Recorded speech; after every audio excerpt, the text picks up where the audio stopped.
Good afternoon, everybody. This is another edition of the Passball Show brought to you by JohnPielli.com as well as St. Aloysius Church and School in Jackson, New Jersey. Glad to be with you on today, the 13th day of November 2018. Lots of stuff going on in the world of baseball, sports, and unifying America. Just a reminder, if you're interested and you want to be part of the show, you could call in. The number is 732-364-3598. You could also comment on the Facebook Live or Periscope feed. So any way you want or interested in communicating with the show, please do.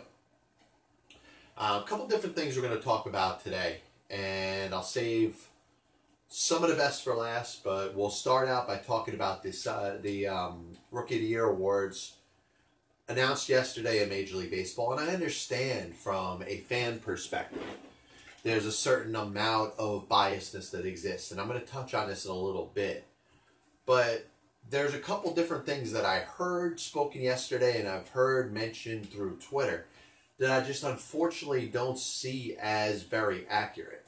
In other words, you look at a guy like Shohei Ohtani, wins the Rookie of the Year award, and automatically he's compared to the likes of Hideki Matsui and Ichiro. And then some of the other Japanese players who have won the Rookie of the Year awards in the past. You know, Kazuhiro Sasaki, Hideo Nomo. So I get it. You know, they all came from Japan. I understand it up to a certain point, but when you're trying to say Shohei Ohtani is just like those players, I don't think it's a fair enough comparison. And I also think that there's a lot of people that are leaving out the significance in what he was able to do this year. Not only was he able to go out there on the mound, and I know there's a little bit of a disappointment. He only made 10 starts. I get it. He's having Tommy John surgery. He's going to miss, you know, not being able to pitch in 2019. You're going to see if he's able to hold on and be a designated hitter over the course of the season. And I think, not to change the subject too much, but as it applies to Tommy John surgery, we're really going to see a test of how the operation works and how somebody is going to be able to get back on the field if the intention is to play competitive games as quickly as possible and maybe quicker than anybody ever has in the history of the sport. So I think that's something that's going to be interesting to watch. Ohtani has the operation. He's looking to go out there and swing the bat and hit. Can he reasonably be expected to rejoin the Angels and be back in their lineup in April or May of next year?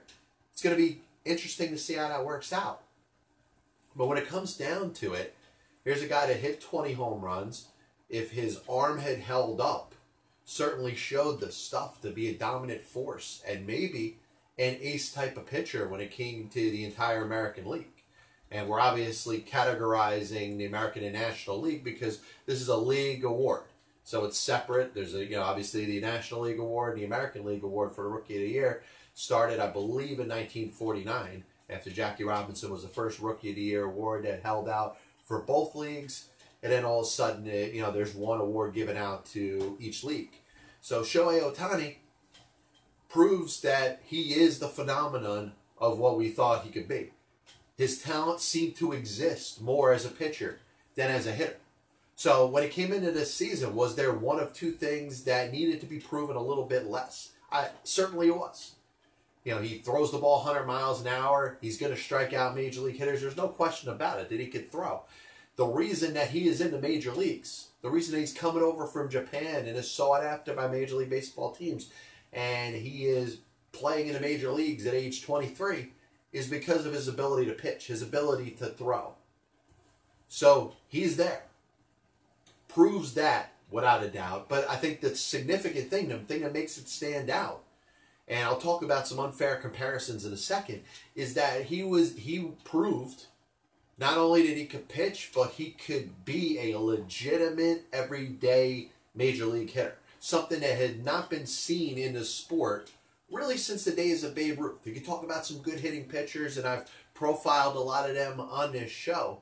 But even if you look at a guy like a Wes Ferrell, who was a great hitter, he seems to be average or slightly below average when it comes to that of a regular major league player. And that's something that you don't want to see if you're trying to put a lineup of 1 through 9 in 2018 baseball, when we're talking about everybody pushing towards having a designated hitter for each one of these teams. Not just in the American League, in all Major League Baseball, outlaw pitchers hitting.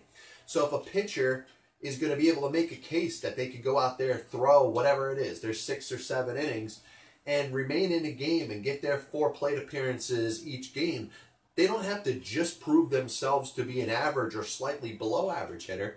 They got to prove that they can hang with anybody that's going out there and playing every day and being almost up at a level where you could consider the player year in and year out to be an all-star as a hitter.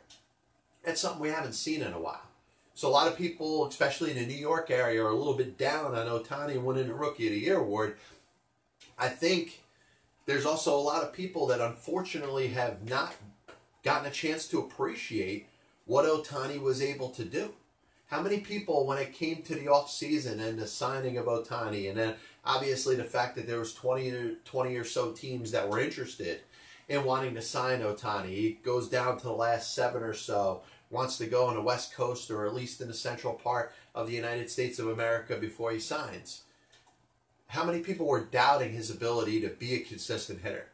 How many people likened his ability to hit to that of, let's say, a Madison Bumgarner or a Mike Hampton or a Carlos Zambrano, which are all very fair comparisons and aren't necessarily insults, and it's also not an insult to each one of those players as a major league hitter.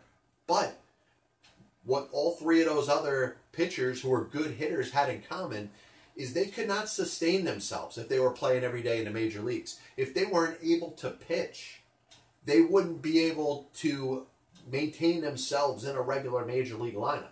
And I'll make the example last year as it applies to Madison Bumgarner. Madison Bumgarner gets involved in that quad accident, and obviously this is not the time to talk about that, but the fact that he wasn't able to pitch and he was out for a series of months with the San Francisco Giants.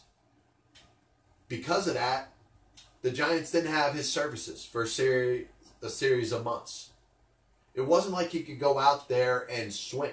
And you know what? The fact that it wasn't even brought up about the possibility of Madison Bumgarner joining the Giants to even be a pinch hitter off the bench shows the value of even your elite hitting National League pitchers. So your best hitting National League pitchers are not warranted even or thought about to be pinch hitters very often, let alone everyday major league players. What Shohei Ohtani was able to prove was that his bat was that valuable that it needed to be in the lineup every day or every day possible when he wasn't pitching.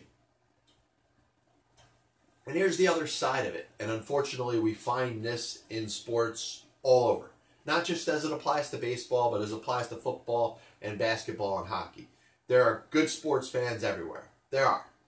And they come from all different regions. They root for all different teams. But unfortunately, one of the things that exists with being a good sports fan, and a lot of good sports fans have this problem, is an extreme biasness as it applies to their own team that they root for. And it's almost like a fan.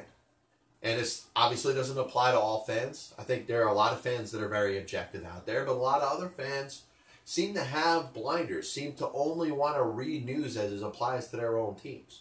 And you think about the average filter that's set up there on any site that you want to go to. It asks you, what's your favorite sports team? So you're filtering the information that you're getting there as it applies to just your favorite sports team or just your favorite sports teams. And I think with that, there is an extension that goes beyond the rooting of an individual team or a favorite team that almost makes you ignorant to what goes on in the rest of the sport. And when this applies to the rest of the sport, other things are happening. A guy like Shohei Ohtani is on the other coast of the country having a great rookie season and doing things that have never been done before. But you may be watching Miguel Andujar every day and realize that the Yankees are where they are as they're on their way to winning 100 games, getting into the playoffs, thinking about, before the season ends, how their postseason's going to go. They got a chance to beat the Red Sox. They're right up there with any team in the entire American League and all of Major League Baseball. And you're only looking at it from the Yankees' perspective. And I would expect a Yankees fan to know more about every Yankee player than a person and a fan that happens to not be a Yankees fan. But unfortunately, we're looking at Yankees fans that are bitching and complaining right now because Shohei Ohtani got the Rookie of the Year award in the American League. And I'm going to plead with you and say that there's ignorance. And the reason that you feel that strong about it is just you don't understand enough about what Shohei Ohtani did this season. Now, there's a little bit of a disappointment that he didn't pitch the full season. You know, his UCL went, he's going to have the Tommy John surgery. It hindered his season. But the fact that he was able to prove that not only can he throw the ball 100 miles an hour, and if he's healthy, potentially be an ace in Major League Baseball, but he proved that his bat was warranted to be in the lineup every day in the American League. Something that Madison Bumgarner could not do. Something that Mike Hampton could not do. Something that Carlos Zambrano, as good of a hitting pitcher in the National League that he was, he could not warrant that ability to play every day. And here's where I'm going to get into the next part of my show. And this applies, like I said, to all sports fans. But I'm using Yankee fans in this instance to get my point across.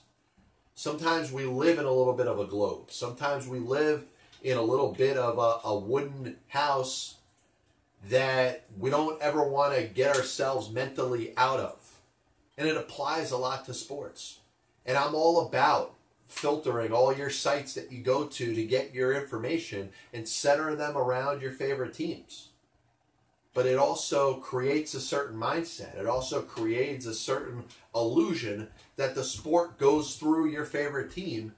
And in the digital age that we live in now, the fact that there's so much information out there, the fact that you have the chance to see so many different things and things that you probably didn't have the opportunity to see 10, 20, 30 years ago, you're really selling yourself short if you're keeping your knowledge involved with the entertainment of sports as they apply to your favorite sports teams. Every sport has a major network where you can watch football all the time, baseball all the time, basketball, hockey all the time. Whatever your favorite sports are, you could watch a network that's dedicated to following that sport all the time. Now, regional sports fans are fans that happen to just love their team. Maybe love their team more than a sport that they're rooting for. I'm telling you, you're selling yourself short. And these are the same people that are screaming bloody murder when Miguel Andujar doesn't win the Rookie of the Year in the American League.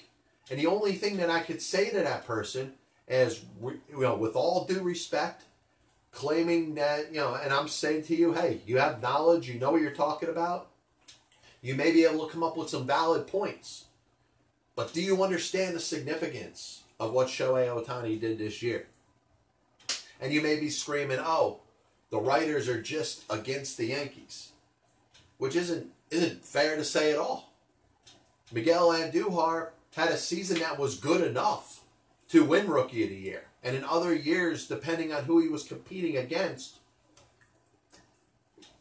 he could be Rookie of the Year.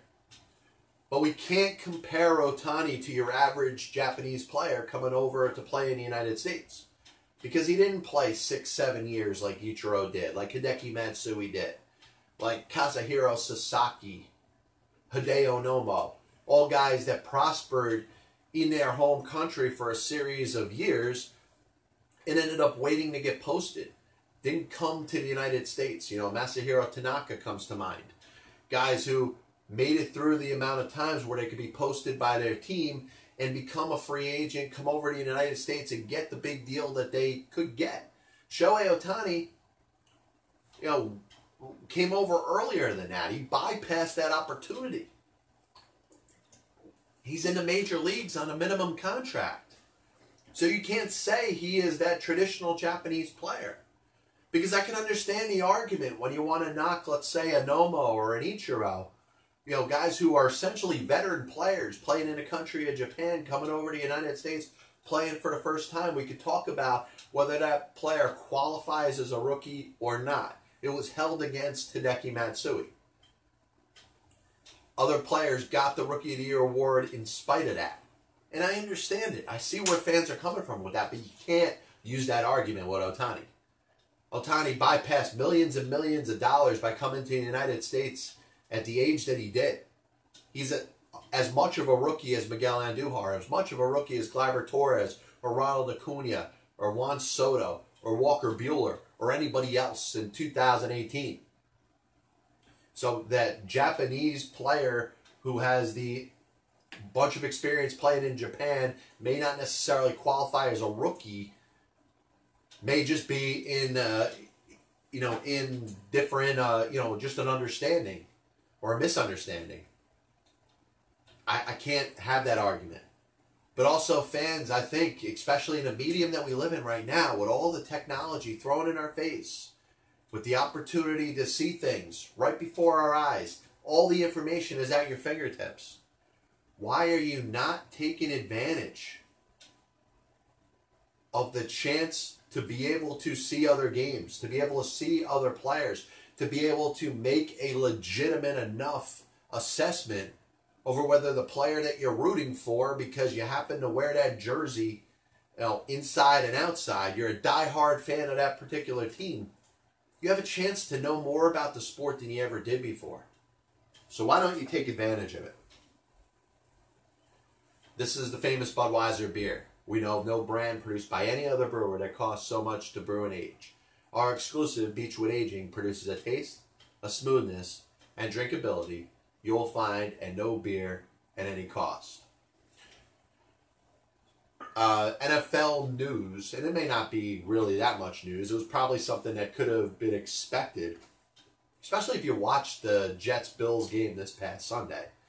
Nathan Peterman was released by the Buffalo Bills. And it turned out to be a numbers game as the Bills all of a sudden were bringing in quarterbacks. And, of course, that was started by the injury to Josh Allen, who is expected, of course, to be the Buffalo Bills quarterback of the future. Nathan Peterman got a chance to start in Week 1, was ineffective. Josh Allen came in, remained the starter until his own injury. Now, the Bills were carrying two quarterbacks, needed to bring in another quarterback anyway if Allen was not able to play. First brought in Derek Anderson and then brought in Matt Barkley. Now Anderson, the 4 interceptions, the 0 touchdowns, played, average and ordinary. I don't think he was dominant in his performance by any stretch of the imagination, but proved himself to be, suitable to maybe hold a clipboard.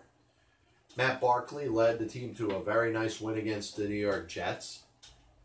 Certainly isn't going to be able to take the job away from Josh Allen, but proved that he could remain on the roster as well.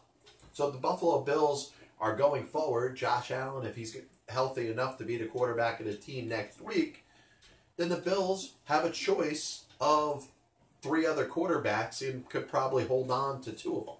Now, Nathan Peterman's performance at the end of last year and in his opportunity to play a couple times this year have not been very good.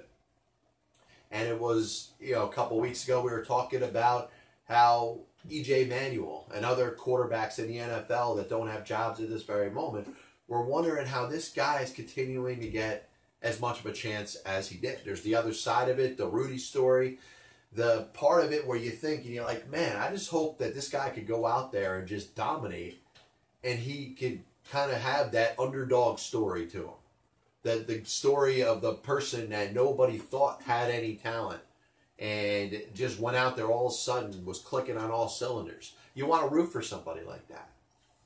But Nathan Peterman being released made me want to think of some of the worst quarterbacks that we've seen in NFL history.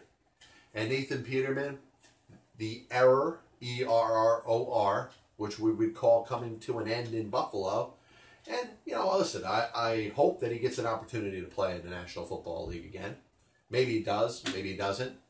I'm sure next year he'll at least go into camp with somebody, maybe compete for a second or third string quarterback job, because we know when it comes to NFL quarterbacks, there are some very good ones, but the list just drops when you get out of the top 8 to 10 to 12, depending on how many quarterbacks you want to give credit for and categorize when you're doing this analysis. All of a sudden there's a huge drop-off. And you got quarterbacks starting for teams in the NFL that you know within a couple years are not going to be in the league anymore. They're certainly not going to be starting for their individual teams. And you could be a fan of one of those teams that has an average and ordinary quarterback. And you know that that position is going to be very interchangeable. So a guy like Nathan Peterman, a guy like E.J. Manuel, you could talk about a bunch of quarterbacks that don't have a job right now. And I said all along, like Colin Kaepernick or hate Colin Kaepernick, he probably has the tools to help a team out if you take out the what you would call the distraction and the stuff that any team that signs him would have to deal with. That's their choice. A team may not think that's big of a deal, would want to judge him based off of what he can do on the field. And if that's the case, Colin Kaepernick probably deserves a job with some team at this point in the National Football League. But back to Peterman, because it made me think, who were the worst quarterbacks to appear, not just make an appearance, but to make, 3-4 starts over a couple of years? And Peterman's numbers obviously stand out. 1-3 record as a starter. But in those 4 starts, he threw 1 touchdown and 10 interceptions. In the 8 games that he appeared in over the last 2 seasons, the team was 1-7. He threw 3 touchdowns and 12 interceptions. And as I was putting this together, I wanted to come up with a top 10 list of the worst quarterbacks to have extended appearances in National Football League games over the course of their career. And unfortunately, that's going to leave out a series of quarterbacks that we could all talk about and bring up. We could talk about the biggest busts in National Football League history. We could talk about quarterbacks that were given very high respect, were taken up towards the top of a draft, and ended up not performing. You could talk about guys like Jack Thompson, David Klingler, Achilles Smith, Todd Marinovich, Jamarcus Russell, Tim Couch, Joey Harrington, Dan Pastorini, Rick Meyer, David Carr. These were all guys that were saddled being a top 5 or a top 10 pick, expecting to be the savior for a particular franchise, and they didn't get the job done. You could talk about guys like Mark Wilson and Richard Todd, if you're old enough to remember them playing in the National Football League. There were guys that held jobs for a while, but they were average, they were ordinary, they just weren't very good. So the players that I'm talking about right now were the absolute worst at their position. They gave their team very little chance to win a particular game. And names that I'm going to leave off of this because they didn't qualify as my top 10, I'll throw these names out there. Cade McNown, Joe Pisarcik, John Reeves, Zeke Bratkowski, Bobby Douglas. And like I said, if you're an NFL fan for a long time, some of these names will ring a little bit of a bell to you. But the first one I wanted to talk about was Heath Shuler. And he played a series of 4 years from 94 to 97 with the Washington Redskins and the New Orleans Saints. Had 15 touchdowns and 33 interceptions. The next guy, Ryan Leaf. And I left Ryan Leaf's name out of the bust list conveniently because not only was Ryan Leaf a bust, but he really was one of the worst quarterbacks to ever play in the NFL over any extended period of time. Not only was he not as good as the hype, and I still can't believe people are like, hey, who's going to be better, Peyton Manning or Ryan Leaf? And I know part of what Ryan Leaf did, he kind of did to himself. And he deserves some of the negative accolades that are attributed to his name. There's things that he did that didn't help himself. But he also was a terrible quarterback. And I understand the San Diego Chargers needed somebody. It may not have necessarily surrounded him with some good players. But over the course of 3 seasons, which the last part of the third season was played in Dallas because they got rid of him so quickly, he had 14 touchdowns and 36 interceptions. And that just wasn't average and ordinary. That just wasn't less than superstar caliber. That was awful. So when I'm going at number 8, there's a quarterback by the name of Kent Nix. Played for the Pittsburgh Steelers and the Chicago Bears from 67 to 1972. Over 6 seasons, he had 23 touchdowns and 49 interceptions. So I moved to number 7, which was a Chicago Bear. And in fact, the quarterback that was on that team for a decade before the Chicago Bears had that great season in 1985 when they won the Super Bowl. And his name was Bob Avellini. Now, Avellini played from 75 to 84 with the Chicago Bears, 9 seasons, 33 touchdowns, 69 interceptions. So it's going to get worse. I go to number 6, a quarterback by the name of Jeff Comlo. Played for Detroit in 1979 to 1982 and Tampa Bay in 1973. 4 seasons, 12 touchdowns, 28 interceptions. Number 5, Kelly Stelfer. And here's a name that rings a bell to me because this was around the time that I started following the National Football League. 1988 to 1992, he was a backup quarterback for the Seattle Seahawks.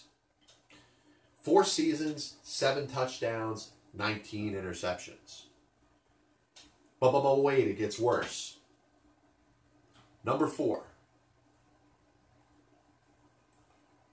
I have to put Nathan Peterman in there as the number 4 worst quarterback in National Football League history. 3 touchdowns, 12 interceptions. I understand you're only giving him 8 games, but that ratio is 4-1. And there's only 3 quarterbacks that I found when I'm going through the research that I did. And remember, I'm not Elias Sports Bureau. So if there's ever a corrective stat that somebody could throw my way and maybe find something that I was unable to find on my own, please let me know. So if I put Peterman at 4, the 3 worst quarterbacks to Nathan Peterman in NFL history are Gary Huff, who played from the years of 1973 to 1978 with the Chicago Bears and the Tampa Bay Buccaneers, is known, by the way, as the quarterback that led the Buccaneers to the first game that they ever won in the history of their franchise. But over the course of 6 seasons, 16 touchdowns, 50 interceptions. Number 2 is a quarterback by the name of Rick Horton, not to be confused with the former Major League pitcher who pitched for the Cardinals in the late 80s and the early part of the 90s. But Rick Horton played for the Miami Dolphins and the Green Bay Packers from 1966 to 1970. 5 seasons, threw 7 touchdowns and 30 interceptions. Over a 4-1 interception to touchdown ratio. So there's a quarterback that I'm going to say was even worse than that.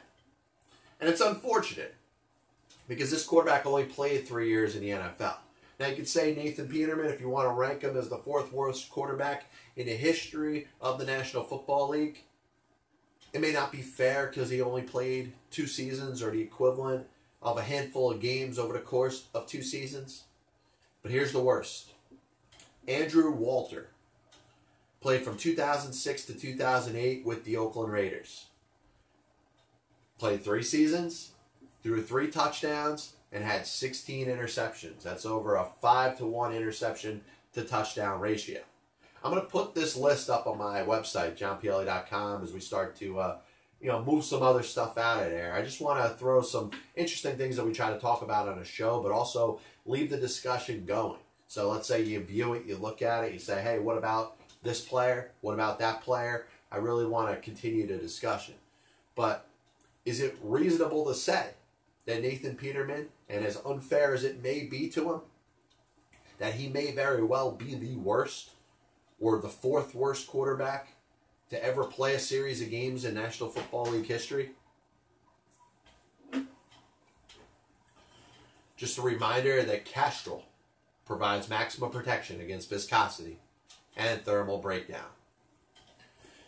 So, of course, a national story comes out there anytime there is really a legend in any sort of profession and they pass away. it becomes a story. And you think of the life of the legendary Stan Lee. Stan Lee, of course, from Marvel Comics, everything involved with all the different characters that we know today, and obviously a lot of those comic books were made into cartoons and were made into different types of movies that we're seeing. And obviously in all those different entities, it raised a considerable amount of money. And Stan Lee, obviously from his artistic talents, brought a ton to the table. I will say this, and it may not be fair, you know, there may be people that are Marvel Comics and Stan Lee fans that are going to be pissed off at me for saying it. I'm not a huge comic fan. I'm not a huge fan when it comes to movies of stuff that were made into comics. In fact, overall, outside of comedy, I'm not a big fan of fiction whatsoever. But I sure as hell can appreciate talent when I see it. And for a man who obviously is known for pretty much the folk following that he had over a series of years, the people that have followed his comics, that have followed the animated series as they've come into movies and books, I get the appreciation for the man's life. Because you think about it, for a person that was able to live 95 years, to accomplish so much and have your own section of people that are just in marvel, and obviously no pun intended there, over what he was able to do and the stories that are involved with the characters that he created. It's something to be proud of. Now, I try to relate everything that happens to sports. And I think of a similar type of hobby that people had when I was growing up. May not be so prolific now, but was much more prolific in a time before I grew up. And I was collecting baseball cards. There were people that did two different things when I grew up. They collected baseball cards and they collected comic books. And there was a guy by the name of Sy Berger who passed away about 4 years ago.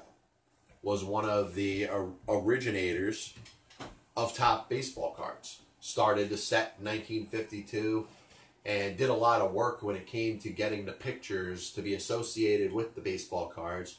But the bottom line is baseball cards were just as much collectibles as comic books were in the 1950s, the 1960s, and the 1970s.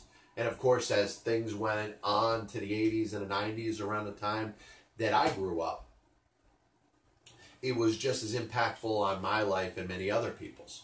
So I made the decision, I decided that I was interested or more interested in collecting baseball cards than comic books. And you know, I look up to a guy like Sy Berger in the same way that many people that are huge comic book fans and comics and the movies and the stuff that's associated with those written comics are an impact on the people's lives that followed it. And that's why those people look up to a Stan Lee in the same way that I look up to a Sy Berger. Just a quick recap of the show today.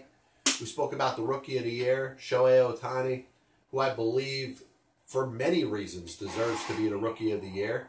As the cuckoo clock, you hear it, it's the concluding point of the Pass Ball Show today. Just a reminder, it's brought to you by JohnPielli.com, as well as St. Aloysius Church and School in Jackson, New Jersey. So many reasons stand out to me why Ohtani deserves to be the Rookie of the Year. The fact that he proved that there's no doubt that he could be the two-way player. Not just the two-way player of a guy that's a pitcher that can hit pretty good. And like I said, throwing the names out there, the Bumgardners, the Bob Gibsons, the Wes Ferrells, the Carlos Zambranos, the Mike Hamptons, the pitchers that we know throughout baseball history that were very good hitters, still did not hit above replacement level. And that's something that needs to be mentioned, because those players, no matter how good of hitters they were, their bat was never justified to be in the lineup every day. Shohei Ohtani proved that. And as good as Miguel Andujar was, as good as Gleyber Torres was this year, their accomplishments were not on the same level of what Ohtani did. Now, I talked about the itis that exists when it comes to fan bases that exist throughout the country. There's a certain biasness that you say, hey, everything has to go through the team that I root for. I saw a little bit of this. I got to be honest, when it came to Yankee fans' takes on the voting, when it came to the Cy Young, It was almost like you were wearing your Yankee blinders and were just ignorant through anything else that could possibly happen in Major League Baseball. And it was all about the Yankees. So you might as well have not known who Shohei Ohtani was because you were so biased towards the own players that you root for. And I just think in the day and age that we live in, with all the technology at our forefront, the ability to know more about the sport than you ever could before, the fact that you could follow a sport that you enjoy, even though you may have a favorite team that exists out there, but know more about other teams, know more about your favorite team's opponents, know more about the best players in baseball, and say, hey, I know enough about Mike Trout to know that it didn't matter what team I was a fan of, I'd want that player on my team. This isn't the 1980s or 1970s. We're going back before that, when you wouldn't know who a player was that played in an opposing league, because there was no chance that there would be, you'd see him play your favorite team. So I just think there is an itis that exists out there when it comes to sports fans, but we should be able to, in the time that we live in right now, move away from that and move ourselves towards an understanding of the entire sport, because the information is there. Nathan Peterman, released by the Buffalo Bills. I did a top 10 of the worst quarterbacks in National Football League history. And if you check out johnpielli.com, you'll know exactly where Peterman ranked. Finally, rest in peace, Stan Lee. Very good comparison to the likes of Sy Berger. And obviously, comic book fans are not going to like me saying that. But this is coming from a person that's not a fan of comic books at all. Is not a fan of comic book characters. Is not a fan of fiction unless it applies to comedic movies. So I compare when people collected comic books when I was younger. I was collecting baseball cards. And I look at a guy like Sy Berger and the impact that he had on Topps. Kind of in a similar way. Maybe an interesting take. But like I said, rest in peace, Stan Lee. We'll be back with you tomorrow. This is the Passball Show, brought to you by johnpielli.com, as well as St. Aloysius Church and School in Jackson, New Jersey. God bless you. And as always, I'll see you on the other side.